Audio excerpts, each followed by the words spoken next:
احنا اليوم كنجسدوا اعتصام لمده 24 ساعه من داخل المؤسسه اللي هي المستشفى الجامعي بوجده. هذا الاعتصام بشكل انذاري على مجموعه نتاع المطالب اللي كانت تسجلات في محضر الاتفاق اللي كان في ابريل 2021 بوصايه من وزاره الصحه من مدير الموارد البشريه بوزاره الصحه. هذا الاتفاق هذا اللي الاداره ما التزمتش به، وحنا اليوم بعد لقاء اللي كان في شهر يناير اللي فات 2022 مع الكاتب العام لوزاره الصحه، اللي قرر فيه انه غادي يكون واحد اللقاء من بعد 5 أسابيع لحل هذه الامور. اللي وقع هو انه ما كاينش شي حل لهذه الامور هذو. الامر اللي اضطرنا اننا نعلنوا هذا الاعتصام هذا في اطار اننا غادي نزيدوا برنامج نضالي موحد كيجمع المكتب المحلي ديالنا بالمكاتب الجهويه في الجهه الشرقيه حتى تحقيق المطالب.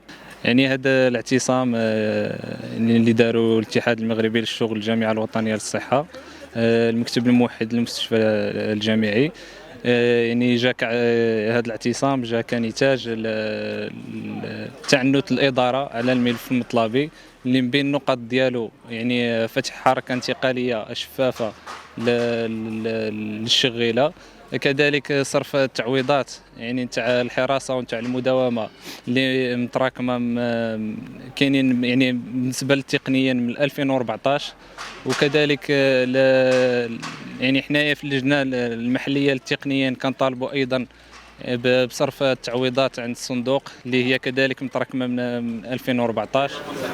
كان تم يعني اتفاق ولا كما نقولوا توقيع محضر اتفاق في 14 ابريل 2021 لهذا الاتفاق شمل تقريبا جميع النقط نتاع الملف المطلبي، ولحد الان مازال ما تحققتش شي حاجه اللي كنشوفوها ملموسه، وهذا الشيء اللي خلانا اننا نجيو نعتصموا.